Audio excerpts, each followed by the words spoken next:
मैं जब इस कहानी की दुनिया में आया तब सब कुछ लगभग खत्म हो चुका था।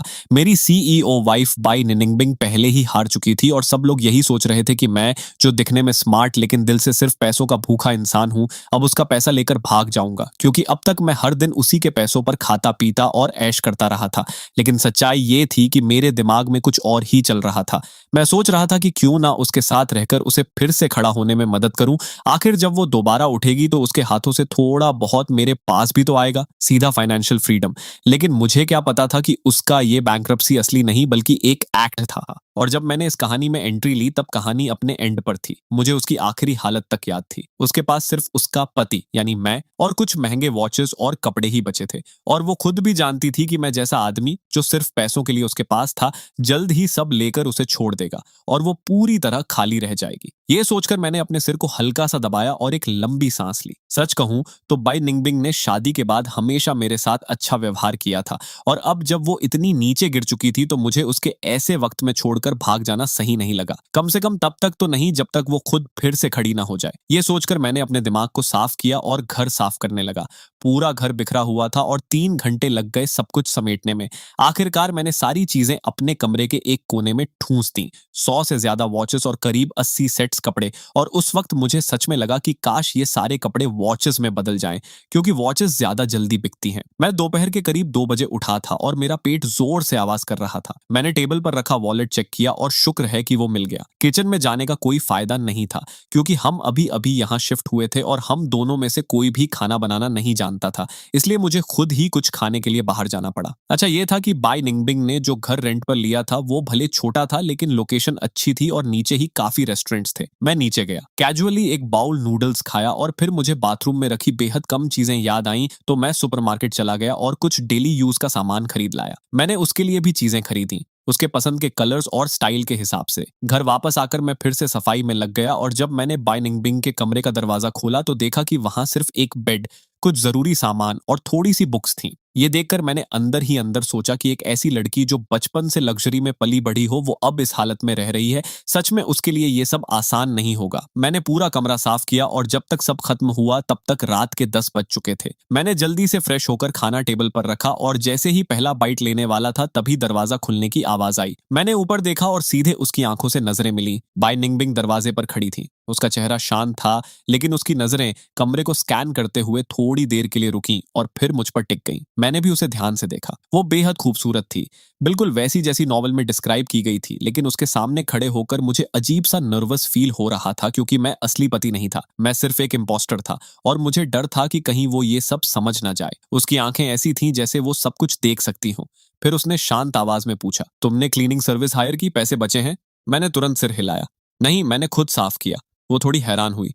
तुमने? मैंने कहा, हाँ मैंने। वो कुछ देर तक मुझे देखती रही, फिर नजरें हटा ली और फिर पूछा, पैसे काफी हैं? मैंने जवाब दिया, हाँ। तुम्हारे? ये पूछते ही मुझे थोड़ा रिग्रेट हुआ, क्योंकि उसने फिर से मुझे हैरानी से देखा और धीरे से कहा, हाँ। उसके बाद कुछ पल के लिए हम दोनों चुप हो गए। फिर उसने मेरे खाने की तरफ देखा और अचानक बोली, सॉरी। मैं थोड़ा कंफ्यूज्ड हुआ और जल्दी से कहा, नहीं, तुम्हें सॉरी बोलने की जरूरत नहीं है। वो आकर सामने सोफे पर बैठ गई और बोली, एसेट्स का मामला ऑलमोस्ट सेटल हो गया है। हमारे नाम की सारी प्रॉपर्टी जा चुकी है, लेकिन कोई डेट नहीं है। मेरे पास अभी 30,000 बचे हैं और मैं जल्दी पैसे कमाने की कोशिश करूंगी। तुम्हारे अकाउंट में करीब 60,000 होंगे। मैंने इस घर का 6 महीने का रेंट पहले ही दे दिया है। अगर तुम डिवोर्स चाहते हो तो मैं तुम्हें 20,000 और दे दूंगी, और जब तक तुम्हें नया घर नहीं मिल जाता तुम यहाँ रह सकते हो। यह सुनकर मैं अंदर से हिल गया, क्योंकि वो सच में मेरे लिए सब कुछ छोड़ने को तैयार थी। अगर हम डिवोर्स करते तो वो लगभग 80,000 मुझे दे देती और खुद के पास सिर्फ 10,000 बचते। मैंने कुछ नहीं कहा तो वो बोली, मैं आगे भी हर महीने तुम्हें कम से कम 3,000 दूंगी। अगर बाद में हालत बेहतर हुए तो और दूंगी। मैंने तुरंत सिर हिलाकर मना कर दिया। वो चुप हो गई। मैंने जल्दी से कहा, नहीं, मैं डिवोर्स नहीं चाहता और मुझे पैसे भी नहीं चाहिए। मैं मैनेज कर लूंगा, मैं खर्च कम कर दूंगा और खुद कमाऊंगा भी। तुम्हें इतनी चिंता करने की जरूरत नहीं है। वो थोड़ा चौंकी और बोली, तुम डिवोर्स नहीं चाहते, लेकिन तुमने कल कहा था। तब मुझे याद आया कि मैंने गुस्से में कुछ ऐसा कहा था। मैं ऑकवर्ड होकर बोला, मैं नशे में था, मेरा वो मतलब नहीं था। मैंने सोच लिया है कि मैं इस वक्त तुम्हें नहीं छोड़ सकता। हम शादीशुदा हैं तो मैं भी जिम्मेदारी लूंगा। मैं खुद को संभाल सकता हूँ, शायद तुम्हें भी। ये सुनकर उसने मुझे अजीब नजर से देखा, लेकिन कुछ कहा नहीं और बोली, ठीक है, जब तुम्हें डिवोर्स चाहिए हो तो बता देना। फिर वो बाथरूम में चली गई। मैं चुपचाप खाना खाने लगा। कुछ सेकंड बाद उसके कदम रुकने की आवाज आई। शायद उसने साफ सुथरा घर नोटिस किया। फिर पानी की आवाज आने लगी। खाना खत्म होने के बाद वो बाहर आई और बस इतना बोली, थैंक्स, जल्दी सो जाना। मुझे ये सब सपना जैसा लग रहा था। मैंने भी जल्दी से खुद को फ्रेश किया और अपने कमरे में जाकर लैपटॉप खोला। ऑनलाइन एक सेकंड हैंड स्टोर रजिस्टर किया और फिर सो गया। अगले दिन सुबह मैं 6:30 बजे उठ गया। मैंने कल खरीदे हुए सामान से पॉरेज बनाया और नीचे जाकर ब्रेकफास्ट भी ले आया। जब मैं वापस आया तो बाई निंगबिंग बाहर आ रही थी। उसने मेरे हाथ में खाना देखा और थोड़ी देर के लिए कंफ्यूज्ड होकर अपनी आंखें मलने लगी जैसे उसे यकीन ही ना हो। मैंने कैजुअली कहा, गुड मॉर्निंग, मैंने ब्रेकफास्ट ले लिया है और पॉरेज भी बनाया है, तुम फ्रेश हो जाओ। और मैं सीधे किचन में चला गया। थोड़ी देर में मैंने टेबल पर खाना सजा दिया, बाउजी, यूतियाओ, एग्स और पॉरेज। जब वो बाहर आई तो टेबल पर रखा खाना देखकर वो थोड़ी हैरान रह गई। ये सीन काफी वार्म था, लेकिन उसके लिए ये बिलीवेबल नहीं था क्योंकि शादी के 3 साल में मैंने कभी कुछ नहीं किया था। वो सोचने लगी कि क्या मैं पहले एक्टिंग कर रहा था। फिर उसने कहा, तो जब दादाजी ने पूछा था कि तुम खाना बनाना जानते हो, तुमने झूठ बोला था। मैंने ऑकवर्ड होकर हंसते हुए कहा, मैं इतना अच्छा नहीं बनाता, बस बेसिक आता है। उसने सिर हिलाया और एक बाइट लेकर बोली, टेस्ट बुरा नहीं है। मैंने महसूस किया कि उसके लिए ये सब आसान नहीं था क्योंकि वो हमेशा हाई स्टैंडर्ड फूड की आदी थी। खाने के बाद जब वो मदद करने लगी तो मैंने तुरंत उसे रोक दिया। मैंने तुरंत कहा, कोई बात नहीं, बर्तन मैं साफ कर लूंगा, मुझे बर्तन धोना आता है, तुम्हें जो काम करना है तुम वो करो। उसने शांत आवाज में जवाब दिया, काम अभी पूरी तरह खत्म नहीं हुआ है, आज शायद देर रात तक लौटूंगी, तुम मेरी चिंता मत करो, कुछ हो तो कॉल कर देना। जैसे ही बाई निनिंगबिंग घर से बाहर गई, मैंने राहत की लंबी सांस ली। सच कहूं तो ये औरत भले ही अब डाउनफॉल में हो, लेकिन उसके अंदर की वो नेचुरल नोबिलिटी और इनविजिबल प्रेशर अब भी वैसा ही था। अगर मैं पहले से हाई लेवल लोगों के बीच ना रहा होता तो शायद मैं इतना नॉर्मल बिहेव भी नहीं कर पाता। लेकिन मेरे पास भी आज बहुत काम था, घर का सामान पूरा करना और उन वॉचेस और कपड़ों की फोटोज लेकर ऑनलाइन बेचने के लिए डालना। मेरे दिमाग में कैलकुलेशन चल रही थी कि इतना सब बेचकर शायद 1 मिलियन से ज्यादा मिल जाए, जिससे बाय निंगबिंग के लिए नया स्टार्ट मिल सकता था। साथ ही मुझे इस दुनिया के इंटरनेट सिस्टम को भी समझना था और सोचना था कि मैं अपना पुराना काम फिर से कैसे शुरू करूं, क्योंकि अपने पिछले वर्ल्ड में मैं एक वेब नॉवेल राइटर था। कॉलेज में मैंने इंटीरियर फोटोग्राफी पढ़ी थी, लेकिन उसे प्रोफेशन नहीं बनाया और राइटिंग शुरू कर दी। साइड गिग्स से भी अच्छी अर्निंग हो जाती थी, इसलिए मेरी लाइफ काफी स्टेबल थी। ये सब सोचकर मैंने बर्तन साफ किए और शॉपिंग लिस्ट लेकर बाहर निकल गया। मुझे शॉपिंग का शौक नहीं था, इसलिए जो लेना था जल्दी लेकर आया, सब सेट किया और फिर वॉचेस और कपड़ों की फोटोज लेने लगा। पूरे दिन काम करते करते शाम हो गई और मैं थककर चूर हो चुका था। बस वॉचेस की फोटोज पूरी हुई थी। मैंने सुबह के बचे बाउजी गर्म किए, कुछ खाया और सीधे अपने कमरे में जाकर वेब नॉवेल पढ़ने लगा, क्योंकि अब फिजिकल काम की ताकत नहीं बची थी, सिर्फ दिमाग चल सकता था। 2 घंटे बाद मैं अचानक एक्साइटेड हो गया। मैंने कॉफी उठाकर एक ही घूंट में खत्म की। मुझे समझ आ गया कि इस दुनिया के वेब नॉवेल्स मेरे पुराने वर्ल्ड से थोड़े पीछे हैं। मतलब जो मैं पहले लिख चुका हूँ उसे यहाँ और बेहतर तरीके से लिख सकता हूँ। ये तो गोल्डन अपॉर्चुनिटी थी। तभी बाहर दरवाजा खुलने की आवाज आई। मैं थोड़ा हेजिटेट हुआ, लेकिन फिर जल्दी से स्लीपर्स पहनकर बाहर भागा, क्योंकि सुबह पता चला था कि कल रात मेन डोर लॉक ही नहीं किया था। बाय निनिंगबिंग शायद विला लाइफ की आदी थी जहां सिक्योरिटी अलग होती थी। यहाँ खुद लॉक करना पड़ता है। उसने मुझे देखकर थोड़ी देर के लिए अपने कपड़े टांगते हुए पॉज किया। मैंने कहा, तुम आ गई। सुबह पता चला कि दरवाजा लॉक नहीं था। पहले विला में कोई सिक्योरिटी संभालता था, लेकिन अब हमें खुद ध्यान रखना होगा, नहीं तो चोर आसानी से घुस सकता है। उसने बस इतना कहा। मुझे पता है। माहौल थोड़ा ऑकवर्ड था क्योंकि हम बेसिकली स्ट्रेंजर्स जैसे थे, तो मैंने बात शुरू की, तुमने खाना खा लिया? देखकर उसने कहा, हाँ खा लिया। आज मैं कुछ डेली आइटम्स भी लाया हूँ, तुम्हें कुछ चाहिए हो तो बताना, मैं फिर ले आऊंगा। उसने सिर हिलाया, अभी कुछ नहीं चाहिए। बात यहीं खत्म हो गई। मैंने 3 सेकंड सोचा और फिर कहा, अगर कुछ नहीं है तो मैं अपने कमरे में जा रहा हूँ, कुछ चाहिए हो तो बुला लेना। और मैं वापस चला गया। मेरे जाने के बाद बाई निंगबिंग ने पूरे घर को ध्यान से देखा, किचन और बाथरूम तक चेक किया। आज घर में काफी चीजें बढ़ गई थीं, पहले से ज्यादा लिविंग फीलिंग आ रही थी। उसे शायद लगा कि मैं सच में यहाँ रहने का प्लान बना चुका हूँ और बदल भी गया हूँ। उधर मुझे उसके बारे में कुछ पता नहीं था। मैं अपने लैपटॉप में बिजी था। ओरिजिनल ओनर ने स्कूल में ठीक ठाक पढ़ाई की थी, लेकिन कॉलेज में बस टाइम पास किया था और कंप्यूटर स्किल्स तो बेहद खराब थे। लैपटॉप बहुत स्लो था, इसलिए मैंने उसे क्लीन करना शुरू किया और पुरानी फाइल्स चेक करने लगा। तभी मुझे फोटोज का फोल्डर मिला। उसमें कई सब फोल्डर्स थे, ज्यादातर उसकी सेल्फीज और कुछ पेरेंट्स की फोटोज, लेकिन एक फोल्डर रैंडम कैरेक्टर्स से नेम्ड था। जैसे ही मैंने खोला तो अंदर एक लड़की के साथ उसकी फोटोज थीं। वो लड़की क्लियरली हाई सोसाइटी की थी और काफी खूबसूरत भी, लेकिन वो मेरे टाइप की नहीं थी। खासकर उसकी वो इनोसेंट स्माइल मुझे अजीब लगी। दोनों की क्लोजनेस देखकर मेरी हालत खराब हो गई। मैंने तुरंत डेट्स चेक की। गुड थिंग कि ये सब शादी से पहले की थी। मैंने राहत की सांस ली, कुछ नॉर्मल फोटोज रखी और बाकी सब डिलीट कर दी। मुझे याद आ गया कि ये उसकी कॉलेज गर्लफ्रेंड थी, एक रिच फैमिली की लड़की, लेकिन अब उसका कोई मतलब नहीं था। अगर बाई निंगबिंग ये देख लेती तो ये सीरियस प्रॉब्लम बन सकता था। लैपटॉप साफ करते करते रात के करीब 11 बज गए। मैंने जम्हाई ली और सीधे सो गया। अगले दिन मैं और जल्दी उठा। इस बार बाहर जाने के बजाय मैंने खुद फ्राइड राइस बनाया और साथ में 2 छोटे डिशेस भी तैयार किए।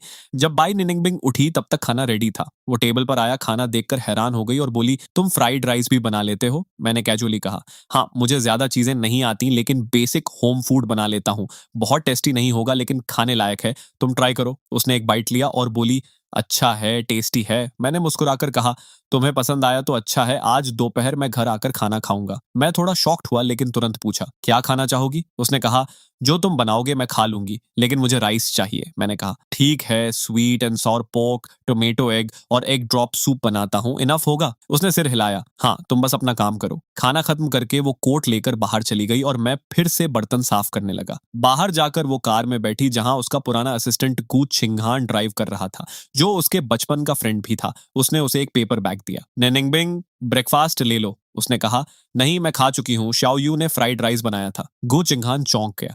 क्या शाओ यू कुकिंग भी करता है? उसने कहा, मुझे भी आज ही पता चला, कल उसने पॉरेज बनाया था। मैंने सोचा कोइंसिडेंस है, लेकिन आज उसने फ्राइड राइस भी बना दिया और दोपहर के लिए भी कुकिंग करेगा। गु चिंगहान ने भौहें सिकोड़ते हुए कहा, यह सस्पिशियस नहीं लगता? पहले तो वो कुछ नहीं करता था और उसने डिवोर्स की बात भी की थी, अब अचानक चेंज। बाई निंगबिंग हल्का मुस्कुराई। वो कह रहा है कि डिवोर्स नहीं करेगा, उसने सिचुएशन एक्सेप्ट कर ली है और अब खुद कमाएगा, मुझे प्रेशर लेने की जरूरत नहीं है। गु चिंगहान ने कहा, तो क्या वो सच में तुम्हारे साथ स्ट्रगल करना चाहता है? अगर ऐसा है तो वो इतना बुरा भी नहीं है, लेकिन ये चेंज बहुत सडन है। बाई निंगबिंग ने शांत होकर कहा, शायद मुश्किल वक्त में ही इंसान की असली नेचर सामने आती है। हमने भी बहुत लोगों को बदलते देखा है, हो सकता है वो भी ऐसा ही हो। गु चिंगहान ने कंधे उचका दिए। हो सकता है, चलो देखते हैं। उधर मैं पूरे सुबह कपड़ों की फोटोज लेने में लगा रहा। 80 से ज्यादा सेट्स थे जो मेरे काम के नहीं थे। मैंने सोचा 10 से 15 सेट्स रख लूं और बाकी बेच दूं ताकि कुछ नॉर्मल क्लोथ्स खरीद सकूं। 2 घंटे में आधा काम हुआ था। मैंने घड़ी देखी, 10 बज चुके थे। मुझे खाना बनाने के लिए ग्रोसरीज भी खरीदनी थी, इसलिए मैंने जल्दी से सब समेटा, एक जैकेट पहनी और बाहर निकल गया। मैं सुपरमार्केट से बाहर निकला, दोनों हाथों में भारी बैग्स लिए सड़क पार करके अपने अपार्टमेंट की तरफ जा रहा था कि अचानक पीछे से किसी ने मुझे पुकारा। मैंने मुड़कर देखा तो एक खूबसूरत और काफी एलिगेंटली ड्रेस्ड लड़की खड़ी थी। ध्यान से देखा तो मैं तुरंत पहचान गया, ये वही थी जो कल रात फोटोज में दिखी थी। जैसे ही मैंने उसकी तरफ देखा वो तुरंत मेरी तरफ भागकर आई और बोली, शाओ यू, तुम ये कैसी हालत में आ गए हो? मैंने नीचे अपनी क्लॉथ्स देखी, फिर अपने बैग्स और कंफ्यूज्ड होकर पूछा, क्या दिक्कत है और तुम यहाँ क्या कर रही हो? वो मुझे गहरी नजरों से देखते हुए बोली, तुम बाई निंगबिंग को छोड़ दो और मेरे पास वापस आ जाओ। मैं तुम्हें बेहतर लाइफ दे सकती हूँ। तुम्हें इस हालत में देखकर मुझे अच्छा नहीं लग रहा, वापस आ जाओ, मैं तुम्हें बहुत अच्छा रखूंगी। अगर मुझे उसके बारे में पहले से पता ना होता तो शायद उसकी इस फेक अफेक्शन से मैं भी पिघल जाता। उसका नाम लियू रुयान था, लियू ग्रुप की दूसरी बेटी और ओरिजिनल ओनर की एक्स गर्लफ्रेंड। लेकिन ये वही लड़की थी जिसने पहले उसे यूज किया था, उसके प्यार का मजाक उड़ाया था। खुद पैसे वाली होते हुए भी कभी उस पर एक पैसा खर्च नहीं किया, हमेशा उसी से पैसे खर्च करवाए, उसे अपने इशारों पर नचाया। और जब बाई निंगबिंग उसके सामने आई तब इसने अचानक डीप लव का ड्रामा शुरू किया था ताकि वो उसे रिजेक्ट कर दे। ओरिजिनल ओनर ने उसे सच्चे दिल से चाहा था, खुद कम खाकर उसके लिए पैसे बचाए थे, लेकिन ये सिर्फ खेल खेल रही थी। लकली वो पूरी तरह उसके जाल में नहीं फंसा और जब उसे बाई निंगबिंग की असली पर्सनालिटी का पता चला तब उसने सब छोड़ दिया और उसी दिन से उसका भरोसा सिर्फ पैसे पर रह गया। इसलिए बाद में वो सिर्फ स्पेंड करने वाला इंसान बन गया। सच कहूं तो उसकी जिंदगी के डाउनफॉल में इस लड़की का आधा हाथ था और अब इसका मेरे पास आना भी किसी लव की वजह से नहीं था। इसके पीछे कुछ और ही प्लान था। शायद वो चाहती थी कि मैं बाई निंगबिंग को छोड़ दूं ताकि उसे और चोट पहुंचे। मैंने बिना एक सेकंड सोचे सिर हिलाया और कहा, मैं तुम्हारे साथ नहीं जाऊंगा, जहां से आई हो वहीं वापस जाओ। वो चौंक गई। क्यों? बाई निंगबिंग अब कुछ नहीं रही, वो तुम्हें बस तकलीफ देगी, तुम उसके साथ क्यों रहना चाहते हो? मैंने शांत लेकिन ठोस आवाज में कहा, पति पत्नी का मतलब होता है अच्छे बुरे दोनों वक्त साथ निभाना। मैं उसका पति हूं तो उसके साथ रहना मेरी जिम्मेदारी है, चाहे वो कैसी भी हालत में हो। वो सिर्फ टेम्पोरेरीली गिरी है, अगर वो पूरी तरह टूट भी जाए तो भी मैं उसे छोड़ नहीं सकता। जब तक वो खुद मुझे नहीं छोड़ती मैं उसके साथ रहूंगा। वो मुझे ऐसे देख रही थी जैसे मैं पागल हूं और बोली, तुम्हारा उसके साथ कोई रिलेशनशिप ही नहीं था, वो बस तुम्हें पैसे देती थी। तुम्हारे बीच कोई फीलिंग्स नहीं थी। फिर क्यों? मैंने कहा। किसने कहा वो मेरे लिए अच्छी नहीं थी? जब उसके पास पैसा था वो मुझे हर महीने पैसे देती थी।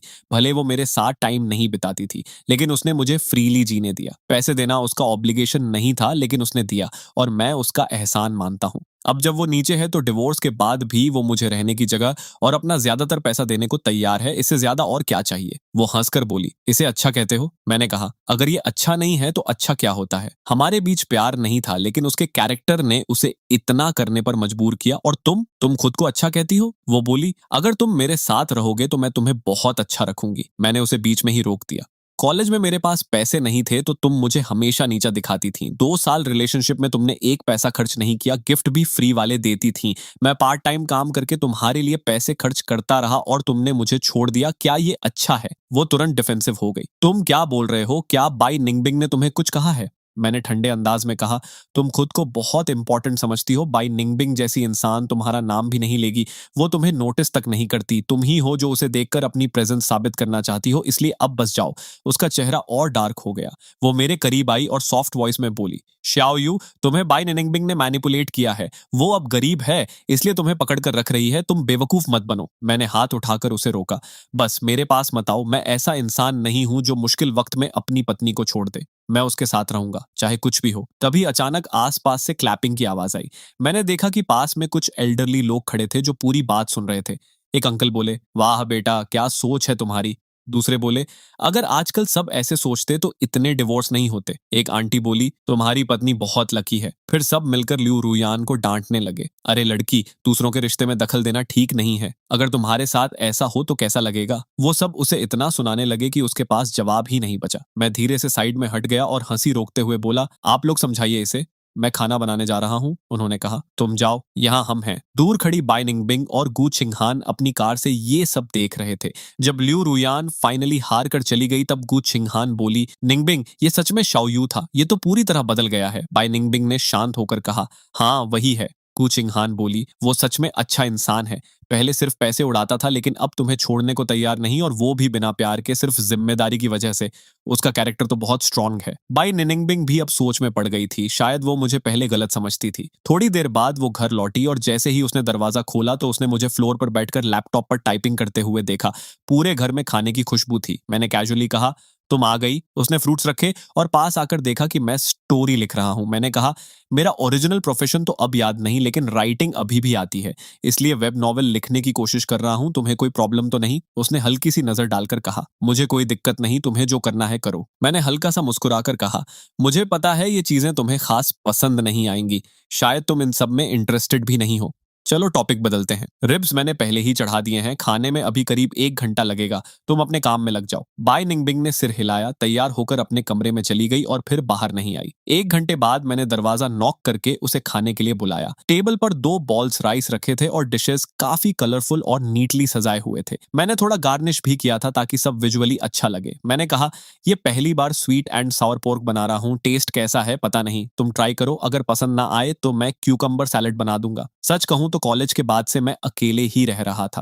पेरेंट्स के इन्फ्लुएंस की वजह से मैं लाइफ की क्वालिटी मेंटेन करता था। घर साफ रखना, खुद खाना बनाना, रूटीन फॉलो करना, ये सब मेरे लिए नॉर्मल था। इसलिए कुकिंग मेरे लिए मुश्किल नहीं थी। भले प्रोफेशनल लेवल ना हो, लेकिन होम स्टाइल कुकिंग में मैं कॉन्फिडेंट था। दोस्तों की गैदरिंग्स में मैं ही कुकिंग करता था और काफी तारीफ भी मिलती थी। बाय निंगबिंग ने एक पीस उठाकर टेस्ट किया और सिर हिलाकर बोली, अच्छा है, टेस्टी है। मैंने राहत की सांस लेकर कहा, तो फिर थोड़ा और खाओ। पिछले कुछ दिनों में तुमने ठीक से ना खाया ना आराम किया, बहुत थक गई होगी। मैंने उसके सामने हनी लेमन टी रखी और कहा, इसमें थोड़ा हनी डाला है, विटामिन सी के लिए अच्छा है, जितना पी सको पी लेना। वो मुझे ध्यान से देख रही थी, जैसे उसे लग रहा हो कि मैं पहले जैसा इंसान नहीं रहा। उसके पास मेरे बारे में जो इन्फॉर्मेशन थी और पिछले 2 साल का एक्सपीरियंस, दोनों ही अब मैच नहीं कर रहे थे। लेकिन उसने कुछ नहीं कहा और बस बोली, तुमने मेहनत की। मैंने हंसते हुए कहा, मेरी क्या मेहनत, मैं तो घर में आराम से रहता हूँ। असली मेहनत तो तुम कर रही हो बाहर। सच कहूं तो मुझे यह भी पता था कि बाय निंगबिंग पहले कितनी अनरीचेबल थी। उसके ग्रैंडफादर के टाइम में बाय फैमिली इतनी पावरफुल थी कि कोई मुकाबला नहीं कर सकता था, और वो खुद बचपन से सबसे टैलेंटेड थी। कितने लोग उससे कंपेयर होकर बड़े हुए होंगे, लेकिन अब जब उसके ग्रैंडफादर नहीं रहे तो बाकी रिलेटिव्स सिर्फ उसकी डाउनफॉल का इंतजार कर रहे थे। कोई मदद करने को तैयार नहीं था, बल्कि उसे नीचे गिरते देख खुश हो रहे थे। मुझे हमेशा ये समझ समझ नहीं आया था कि वो अपने फ्रेंड्स की हेल्प क्यों नहीं लेती। लेकिन अभी हमारी रिलेशनशिप ऐसी नहीं थी कि मैं उससे ये पूछ सकूं। शायद उसके अपने रीजंस होंगे। खाना खत्म हुआ तो मैंने कहा, प्लेट्स मैं बाद में धो लूंगा। मैंने फ्रूट्स काट कर टेबल पर रखे और फिर सोफा के पास बैठकर लैपटॉप पर टाइपिंग शुरू कर दी। मैं अपने पुराने आइडियाज को फिर से लिख रहा था। स्पीड काफी फास्ट थी। सुबह ही मैंने करीब 2000 वर्ड्स का आउटलाइन बना लिया था और अगर इसी स्पीड से लिखता रहा तो कल तक 20,000 वर्ड्स कंप्लीट करके पब्लिश कर सकता हूँ। अभी हमें पैसों की बहुत जरूरत थी और बिजनेस मुझे समझ नहीं आता था, इसलिए राइटिंग ही मेरा बेस्ट ऑप्शन था। बाय निंगबिंग फिर अपने कमरे में चली गई। करीब 1:30 बजे मैंने खुद को फोर्स करके लैपटॉप बंद किया और सोने चला गया। थोड़ी देर बाद अलार्म बजा और मैं नींद में ही उठकर बाथरूम की तरफ गया। दरवाजा बंद था लेकिन मैंने ध्यान नहीं दिया और जैसे ही खोला, सामने बाई निंगबिंग थी। हमारी नजरें मिली और मैं तुरंत घबरा गया। सॉरी, मुझे लगा मैं अकेला हूं। मैं लाल होकर भागा और अपने कमरे में बंद हो गया।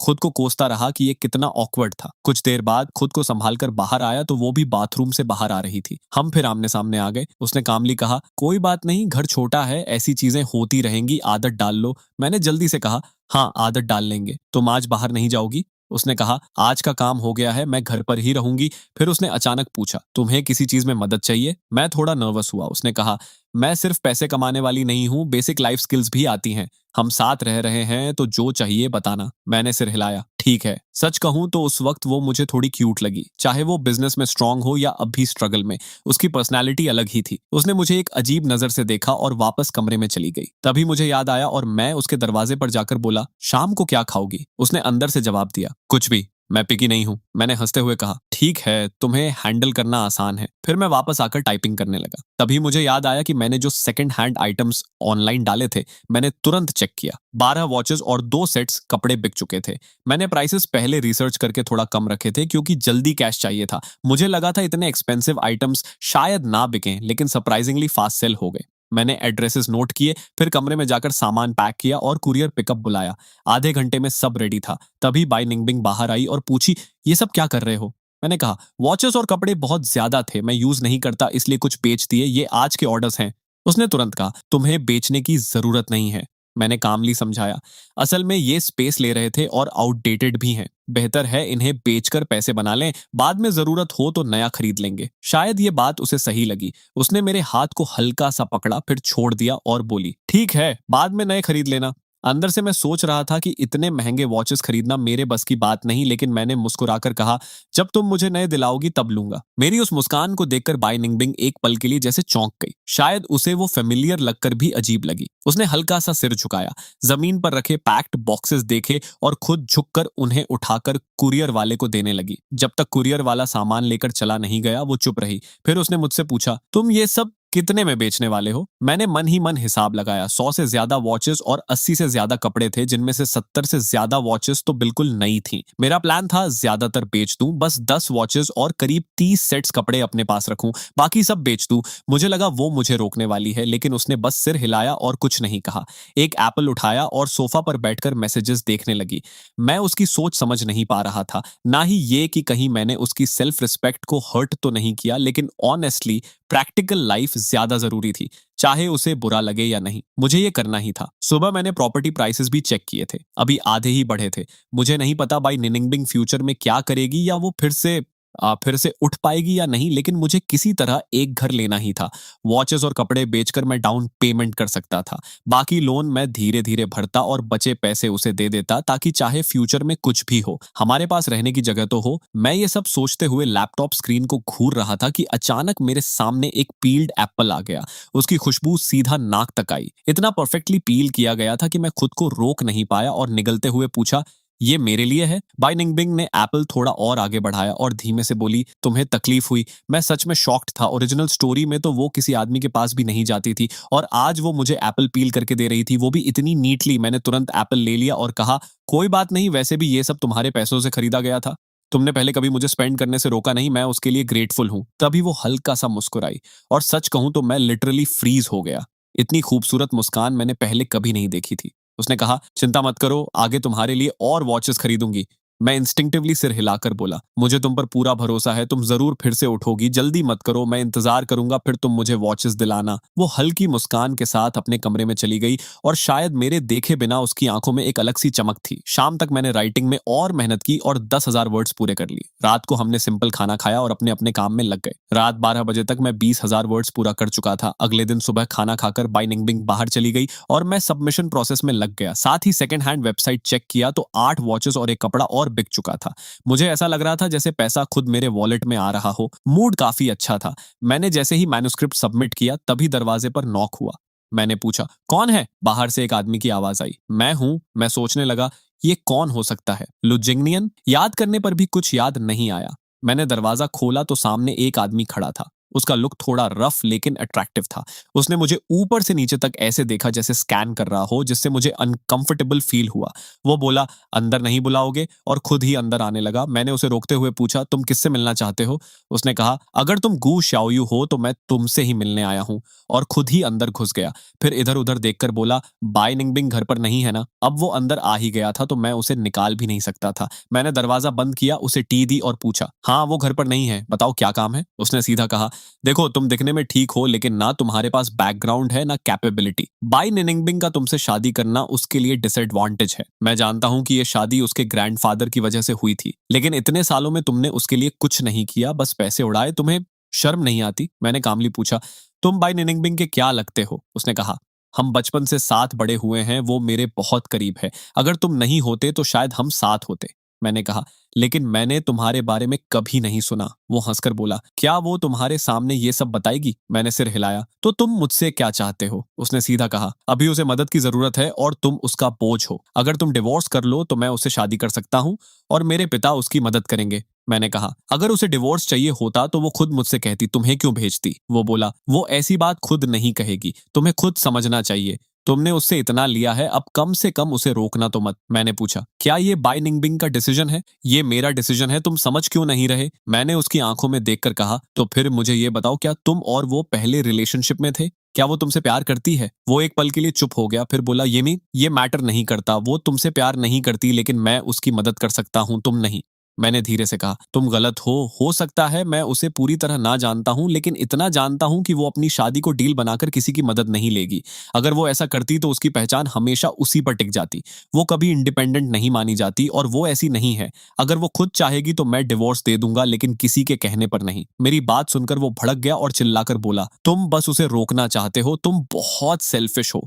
वो तुम्हारे लिए इतना कर चुकी है और तुम उसका फ्यूचर बर्बाद कर रहे हो। तुम जैसे आदमी से घिन आती है। मैंने ठंडे लहजे में कहा, मिस्टर लू, मैंने अब तक तुमसे बहुत रिस्पेक्ट से बात की है। मैंने ठंडे लेकिन साफ लहजे में कहा, तुम आज अचानक यहाँ आकर ऐसी बातें कर रहे हो। अगर कोई और सुन ले तो यही सोचेगा कि तुम खुद ही किसी के घर को तोड़ने के लिए उतावले हो। मेरे और बाई निंगबिंग के बीच जो भी है उसमें तुम्हें बोलने का कोई हक नहीं है।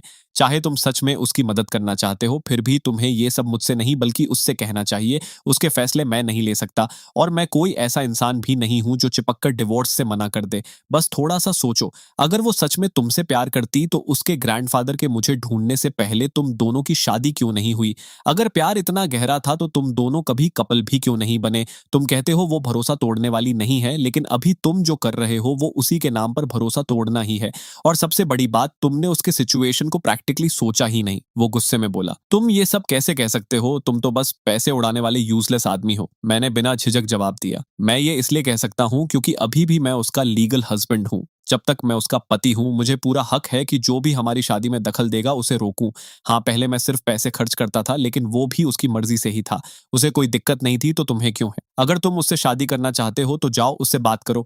अगर वो मान जाती है तो मैं बिना कुछ बोले डिवोर्स दे दूंगा, लेकिन तुम यहाँ आकर मुझे समझाओगे तो मैं नहीं मानूंगा। ये सुनकर वो भड़क गया। तुम्हें शर्म नहीं आती? मैंने आराम से कप घुमाते हुए कहा, जिस इंसान को दूसरों की शादी तोड़ने में शर्म नहीं आती, उसे मुझे शर्म की सीख देने का हक नहीं है। अगर तुम्हें लगता है मैं गलत हूं तो ठीक है, हमारी बात यहीं खत्म। उसने गुस्से में कहा, मतलब तुम डिवोर्स नहीं दोगे? मैंने सीधे कहा, मान लो मैं नहीं दूंगा। ये सुनकर उसे समझ आ गया कि आज वो कुछ हासिल नहीं कर पाएगा। वो गुस्से में उठा और बाहर निकलते हुए बोला, देख लेना, एक दिन बाई निंगबिंग खुद तुम्हें छोड़ देगी। दरवाजा बंद हुआ और मैंने लंबी सांस ली। सच कहूं तो बाई निंगबिंग जैसी लड़की को चाहने वाले लोग बहुत होंगे। चाहे वो कहानी की हीरोइन हो या विलेन, हर कोई उसकी तरफ खिंचता है। एक पल के लिए मेरे दिमाग में आया कि डिवोर्स कर लेना आसान होता, लेकिन फिर लगा कि मैं ऐसा नहीं कर सकता। मैं किसी और के शरीर में होकर उसका फायदा उठाऊं। ये बात मेरे अंदर बैठती ही नहीं। चाहे पैसे मैंने खुद खर्च नहीं किए थे, लेकिन नाम तो मेरा ही जुड़ा था ना। मैंने उस बात को दिमाग से हटाया, लैपटॉप खोला, बायर्स के एड्रेसेस नोट किए और कमरे में जाकर सोल्ड वॉचेस और कपड़े ढूंढकर पैक करने लगा। कुरियर को कॉल किया क्योंकि आज का सामान भी भेजना था। हिसाब लगाया तो अब तक करीब 2 मिलियन के आसपास की चीजें बिक चुकी थीं। जैसे ही बायर्स रिसीव करेंगे, मेरे अकाउंट में बड़ा अमाउंट आ जाएगा। बस कुछ और बेच दूं तो एक छोटा सा फ्लैट का डाउन पेमेंट भी हो सकता है। ये सोचते ही मेरे अंदर एक नई एनर्जी आ गई। मैंने राइटिंग छोड़कर सीधे प्रॉपर्टी लिस्टिंग्स खोल ली। पहली बार अपना घर लेने का आइडिया ही अलग एक्साइटमेंट दे रहा था। देखते देखते दोपहर होने लगी और मैं टाइम का ध्यान ही भूल गया। तभी याद आया कि बाई निनिंगबिंग ने कहा था वो लंच के लिए आएगी। मैं तुरंत उठकर किचन में गया। आज लंच में वोंटन बनाने वाला था। फिलिंग पहले से तैयार थी और रैपर्स भी थे, इसलिए मैं बड़ी तेजी से एक रिदम में वॉन्टन बनाने लगा। कुछ ही मिनटों में 20 से ज्यादा बन गए। तभी दरवाजा खुला और ब्याई निंगबिंग अंदर आई। मैं काम में इतना लगा था कि सिर उठाए बिना ही बोला, आ गई? उसने पूछा, तुम क्या बना रहे हो? मैंने कहा, वॉन्टन बना रहा हूं, साथ में थोड़ा पैनकेक भी बना दूंगा ताकि पेट भर जाए। मेरे लिए ये सब नॉर्मल था, लेकिन उसके लिए ये थोड़ा अनयूजुअल था। उसके मन में फिर से डाउट आया, लेकिन उसने कुछ नहीं कहा, बस हल्के से बोली, काफी समय हो गया ये खाए हुए। फिर खुद को संभालते हुए चुप हो गई और हाथ धोने चली गई। मुझे उसकी ये छोटी सी बात भी नोटिस नहीं हुई। मैं बस कैजुअली बोला, तो आज ज्यादा खा लेना, अगर चाहो तो एक्स्ट्रा बना देता हूँ, बाकी फ्रीज कर देंगे। जब मन ना हो कुकिंग का तो बस निकाल कर उबाल लेना। उसने हाथ धोकर कहा, ठीक है, थोड़ा ज्यादा बना लेना। मैं काम में लगा रहा। मेरे लिए ये छोटी छोटी चीजें ही असली खुशी थी। एक बार फिर जीने का मौका मिला था तो हर छोटी चीज की वैल्यू थी। करीब 1 घंटे बाद 2 बोल्स गरम वोंटोन तैयार थे। मैंने उसे बुलाया और कहा, आओ टेस्ट करो, मुझे लगता है अच्छे बने हैं। वैसे वॉन्टन से पेट नहीं भरता तो मैंने पैनकेक भी बना दिया है, तुम खाती हो ना? उसने हल्की मुस्कान के साथ कहा। मैं भी नॉर्मल इंसान हूं और बैठकर खाने लगी। एक बाइट लेकर बोली, टेस्ट अच्छा है। मैंने खुशी से कहा, मैंने कहा था ना अच्छे बनेंगे, तुम और खाओ। हम दोनों अलग स्पीड से खा रहे थे, लेकिन लगभग साथ ही खत्म किया। मैं प्लेट्स उठाने ही वाला था कि उसने अचानक कहा, हम डिशवॉशर खरीद लेंगे। मैंने तुरंत कहा, इतने से बर्तनों के लिए जरूरत नहीं है, पैसा वेस्ट होगा। उसने कैजुअली कहा, कोई बात नहीं, ज्यादा एक्सपेंसिव नहीं होता। मैं एक पल के लिए ऑकवर्ड हो गया क्योंकि अब सिचुएशन पहले जैसी नहीं थी, लेकिन उसे सीधा ये कहना भी ठीक नहीं लगा। इसलिए मैंने कहा, ठीक है, मैं देख लूंगा। मुझे वैसे भी चीजें चुनने में टाइम लगता है। अंदर से मैं खुद को समझा रहा था कि देर तक सेलेक्ट करता रहूंगा तो शायद लेने की जरूरत ही ना पड़े। बाय निंगबिंग ने मेरी हेजिटेशन समझ ली। उसके चेहरे पर एक अलग सा भाव आया।